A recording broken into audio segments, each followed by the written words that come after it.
Continuing the trend of year-end lists, I have for you my top 10 comic book pickups for 2025. Let's go. Hey guys, welcome back to the channel. This is John, and you're watching Old Stuff is Cool. All of these comics today were probably featured in a past comic haul video, so if you do want to do a deeper dive in any of them, I'll include some links below where you get more of the story.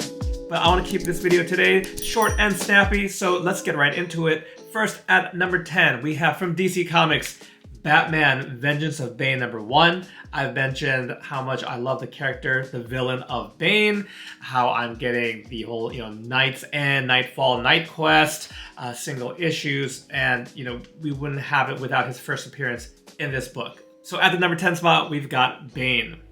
Then at number 9, we have The Invincible Iron Man, issue number 150, a classic matchup against Dr. Doom. They're sent back in the time of King Arthur and Camelot and have a wacky adventure. That's a two-parter, so this is part 1 of 2. Issue 151 continues the tale. I think there was also a follow-up maybe at some point in the 90s. Regardless, this is a classic cover by John Romita Jr. and features one of my favorite supervillains of all time, Dr. Doom.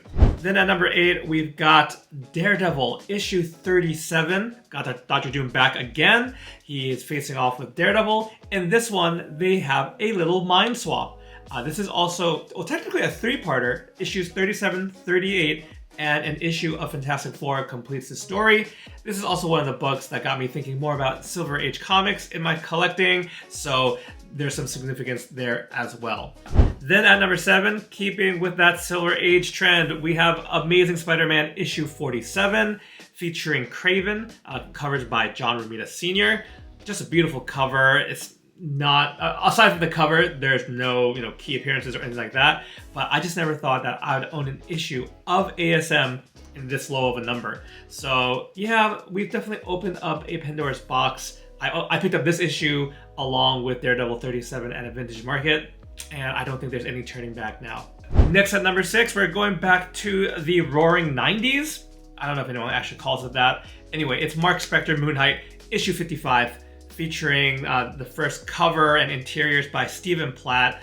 This, you could take or leave the style. It's very reminiscent of Todd McFarlane, but I love just how dynamic his style is. I went on to read Stephen Platt in Prophet and even just pick up covers that he does in modern times.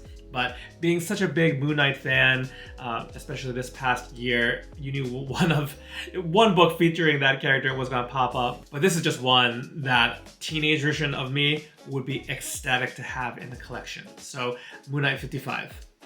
Next up at the number 5 spot, some of these issues are a little more significant because I have tied them into some event or place that I got them, and that's no different in this case. It is another Silver Age book, Amazing Spider-Man issue 51. This time, it's the first cover appearance of Kingpin. Daredevil has also played a significant part of my collecting journey this year, and one of his main, baddies, main arch enemies, Kingpin, first started out as a Spidey villain. This one was a gem of a pickup when I attended WickedCon back in the fall, and really with this and my other pickups from that trip, I'm eagerly awaiting the next show, I believe in April 2026. So again, at the number 5 spot, we've got ASM 51. At the number 4 spot, featuring the first appearance of a rather obscure hero, we are looking at Thor 337, featuring the first appearance of Beta Ray Bill, also the start of Walter Simonson's run, his epic run, I should say, on the Thor title. Love this cover. It's been homaged a whole bunch. I might even do a little side quest here and get other covers that have homage. This one, I don't know, but I love good old horse-faced Thor here, Beta Ray Bill. And you gotta love it when the characters on the cover play around with the trade dress, just destroying that title right there. So very cool cover, very cool comic, great character. Next at number 3, this is one of the trickier ones I had to pick, but we're looking at Uncanny X-Men issue 133. I managed to finish the Dark Phoenix saga this past year. I got this with 4 or 5 other books, and really, first Dazzler, Dark Phoenix playing around with the trade dress, they all were contenders. So this one's kind of a placeholder for that whole little run of comics. featuring a classic cover by John Byrne, written by Chris Claremont. This is a minty fresh copy of this book. This is just a beautiful copy of a book representing probably the best X-Men storyline that you can read. So at the number 3 spot, we've got Uncanny X-Men 133. Then at number 2, this is probably the first big book I got at the beginning of 2025. It is Amazing Spider-Man issue 252. I love all things black costume. Got a bunch of the black costume Spider-Man keys this past year. So this is, I mean, it's representative of that. It's also the best of the bunch, homaging Amazing Fantasy number 15. And in my memory, this is one of those books that was a grail, mini grail, whatever you want to call it. It was burned in my head as a collector. And then when I got back into comics, thinking about what are some of the big books I wanted, eventually, this was one of the early ones that made the list. So ASM 252 here at the number 2 spot.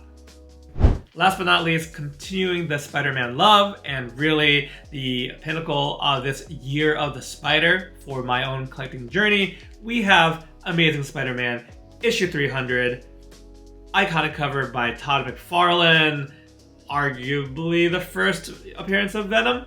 Again, black costume key, like I was talking about with 252. Speaking of books I've always wanted to own, and probably the most I've spent for any single comic.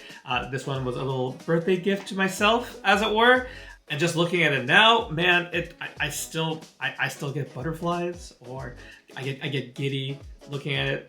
I just stare at it in disbelief. So this one easily my number 1 pickup for this year. And yeah, that's my top 10. If you had a favorite, let me know. I know if you're a Spider-Man fan, you have a lot to choose from.